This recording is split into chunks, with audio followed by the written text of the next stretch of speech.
Hello guys, welcome back to my YouTube channel SK study way of success. मैं हूं आपका educator Shivam Mishra और आज यह सबसे प्यारा वीडियो होने वाला है क्योंकि यहाँ पे प्यारे बच्चों मॉडल पेपर लेके आए हम लोग फिजिक्स का मॉडल पेपर। जी हाँ, बोर्ड 2022 के लिए। यदि आप बोर्ड एग्जाम की तैयारी कर रहे हैं तो आप अपने चैनल एसकेएम स्टडी को जरूर से जरूर सब्सक्राइब करें और अपने दोस्तों के साथ वीडियो को जरूर से जरूर शेयर करें। और आज का वीडियो लाइक टारगेट 100 के वीडियो लाइक टारगेट है और मुझे पता है कि आप लोग 100 लाइक जरूर से जरूर करवा देंगे। इसका पीडीएफ मैं अपने टेलीग्राम चैनल एसकेएम स्टडी पर भेज दूंगा, तो एसकेएम स्टडी चैनल से जाके इसका पीडीएफ जो है डाउनलोड कर पाएंगे। Link in the description box. इसका जो चैनल है एसकेएम स्टडी टेलीग्राम का लिंक डिस्क्रिप्शन बॉक्स के अंदर दिया गया है। टाइम 3 घंटा 15 मिनट का समय दिया जाएगा आपको। पूर्णांक 70 अंक का आपका पूरा पूरा क्या रहने वाला है, पूर्णांक आपका रहेगा। सभी प्रश्न करना अनिवार्य रहेगा, ठीक है ना। और इस प्रश्न पत्र में 5 खंड है। खंड अ, ब, स और द और यह रहेंगे। खंड अ जो रहेगा वो प्रत्येक बहुविकल्पी 1 अंक का बहुविकल्पी रहेगा। खंड ब जो रहेगा वो क्या रहेगा, लघुत्तरी रहेगा और 1 अंक का रहेगा। और खंड स लघुत्तरी जो कि 2 अंक का, और खंड द लघुत्तरी प्रश्न जो कि 3 अंक का। और साथ ही साथ जो खंड यह होने वाला है वो विस्तृत उत्तरी रहेगा। प्रत्येक प्रश्न का 5 अंक आपको मिलने वाले हैं, ठीक है ना। और इस खंड के चारों प्रश्नों में आंतरिक विकल्प का चयन है और ऐसे प्रश्नों को आपको दिए गए चयन पर केवल एक ही प्रश्न चुनना होगा। अब हम बात कर लेंगे कि यूपी बोर्ड एग्जाम 2022 की। तो यूपी बोर्ड एग्जाम जो 2022 है, इसमें आप लोग देखे होंगे फिजिक्स का मॉडल पेपर जारी हुआ, केमिस्ट्री का मॉडल पेपर जारी हुआ और बायोलॉजी का मॉडल पेपर जारी हुआ। लेकिन सॉरी सर, हिंदी का पेपर जारी हुआ और इंग्लिश का। लेकिन फिजिक्स का मॉडल पेपर अभी तक देखेंगे आपको ऑफिशियल वेबसाइट यूपी एमएसपी पे देखने के लिए मिली नहीं होंगी। तो अब कहेंगे ये सर कब का मॉडल पेपर है, तो ये आपके पिछले साल यूपी बोर्ड का मॉडल पेपर है। एमपी बोर्ड हो या बिहार बोर्ड हो, सभी बोर्ड की तैयारी आपके एसकेएम स्टडी यूट्यूब चैनल पे कराई जाती है। बिल्कुल जुड़े रहें, बिल्कुल चैनल को सब्सक्राइब कर लें अभी तक नहीं किए तो, ठीक है ना। तो ये आपका 100% सिलेबस है। ये सोचिए कि इसमें सिलेबस की कटौती है, बिल्कुल नहीं, यह आपके 100% सिलेबस है प्यारे बच्चों। और हम आप देखने वाले हैं कि कौन कौन से प्रश्न हैं ऐसे जो कि आपके बोर्ड में बनेंगे। इलेक्ट्रॉन वोल्ट का मान कितना होता है, तो 1.6 इंटू 10⁻⁻19 जूल जो होता है इलेक्ट्रॉन वोल्ट का मान होता है। या फिर 2 इंटू 10⁻18 जूल, या 1.6 इंटू 10⁻13 जूल, या फिर 9.1 इंटू 10⁻31 जूल इलेक्ट्रॉन वोल्ट का मान कितना होता है। अगर आपकी प्यारे बच्चों डिमांड है इसकी फुल सोल्यूशन, तो बिल्कुल आप कमेंट कीजिए कि इसका सर फुल सोल्यूशन करवा दीजिए, तो मैं आपको फुल सोल्यूशन आपको इस मॉडल पेपर का प्रोवाइड कर दूंगा, ठीक है ना। अगला यहाँ पे किरचॉफ का धारा नियम किसके संरक्षण को व्यक्त करता है, ऊर्जा, संवेग, आवेश या फिर द्रव्यमान। तो जो किरचॉफ का धारा नियम है वो किसके संरक्षण को व्यक्त करता है, बिल्कुल अगर आपको आंसर आए तो कमेंट करिए, नहीं तो इसका मैं सोल्यूशन आपको करवा दूंगा। अगला यहाँ पे बहुविकल्पीय प्रश्न बना है, वैद्युशीलता अपसाइलम जीरो। वैद्युशीलता क्या होता है, अपसाइलम जीरो होता है। और चुंबकीयशीलता म्यू जीरो के माध्यम में वैद्युत चुंबकीय तरंग का वेग होगा। वैद्युशीलता अपसाइलम जीरो तथा चुंबकशीलता म्यू जीरो के माध्यम में विद्युत चुंबकीय तरंग का वेग कितना होगा। ए है under root mu zero epsilon zero, under root 1/म्यू जीरो अपसाइलम जीरो, और सी है under root epsilon zero upon mu zero, और अगला है under root mu zero upon epsilon zero. अगला यहाँ पर एंड गेट में एक निवेशी ओ तथा दूसरी एक है तथा दूसरा क्या एक है, तो निर्गत होगा क्या होगा, जीरो, एक, जीरो अथवा एक, या फिर अनंत क्या होगा। तो एंड गेट में एक निवेशी जीरो तथा दूसरा एक है, तो निर्गत जो होगा वह कितना होगा। अगला है यहाँ पे एक एमयू द्रव्यमान से प्राप्त ऊर्जा होती है 115 million electron volt, 931 million electron volt, या फिर 934 मिलियन इलेक्ट्रॉन वोल्ट, या फिर 156 मिलियन इलेक्ट्रॉन वोल्ट। अगला है फोटान का फोटान का विराम द्रव्यमान, वही है विराम द्रव्यमान होता है। फोटान का विराम द्रव्यमान कितना होता है, यहाँ पे आपके दिए गए 4 option, E upon C square, H upon C into lambda, H upon lambda, या फिर शून्य कितना होता है। अगला है यहाँ पे, अब यहाँ पे न्यूमेरिकल दिख दिया हुआ है, क्या दिया हुआ है, +3 डायोप्टर तथा -1 डायोप्टर क्षमता के दो लेंस संपर्क में रखे हैं तो उनकी संयुक्त फोकस दूरी कितनी होगी। अगला यहाँ पे है लेंज का नियम किस भौतिक राशि के संरक्षण पर आधारित होता है। और अगला यहाँ पे वैद्युत चुंबकीय स्पेक्ट्रम में सबसे छोटी एवं सबसे बड़ी तरंग दैर्ध्य की तरंगों का नाम लिखिए, जो कि कितने कितने अंक का है, एक एक अंक का ये पूछा जाएगा।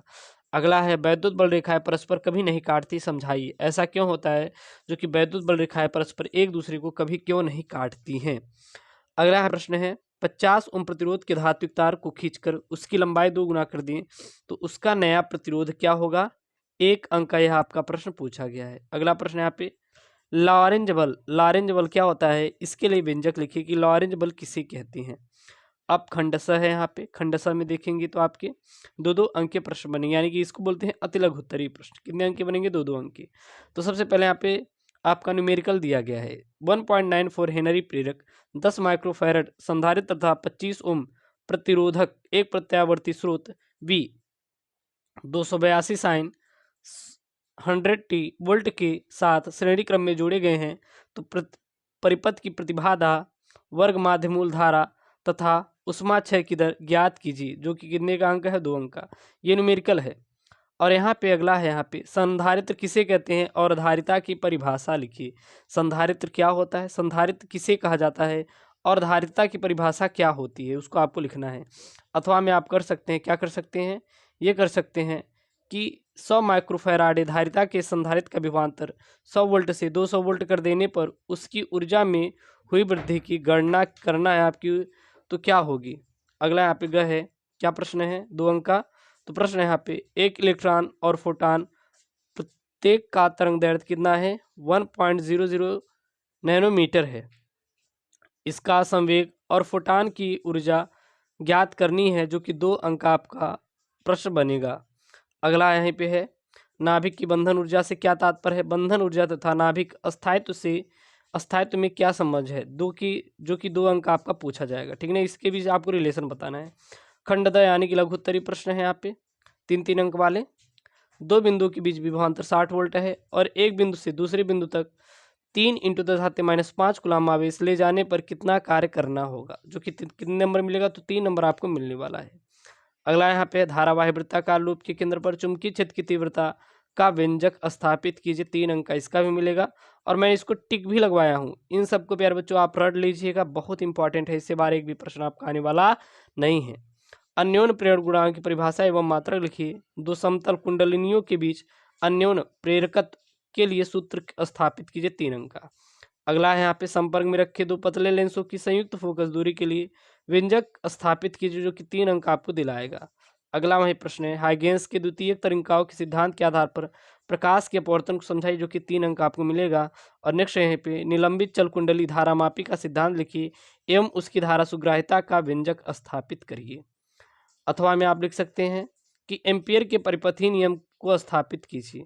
फिर यहाँ पे पूछा है कि चौक कुंडली का कार्य सिद्धांत समझाइए, चौक कुंडली में वाटेहीन धारा का महत्व क्या है, 3 नंबर यह आपको फिजिक्स में दिलवाएगा। और अगला प्रश्न यहाँ पे दे दिया कि सिद्ध करिए कि विद्युत चुम्बकीय तरंगों की प्रकृति अनुप्रस्थ होती है, यहाँ पे प्रूफ करना है।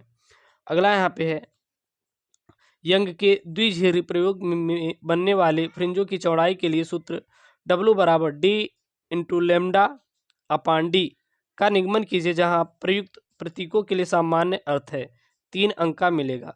अगला है यहाँ पे पर एक पारदर्शी माध्यम का ध्रुवण कोण 60 डिग्री है, माध्यम का अपवर्तनांक तथा अपवर्तन कोण ज्ञात कीजिए, जो कि 3 अंक आपको दिलाएगा।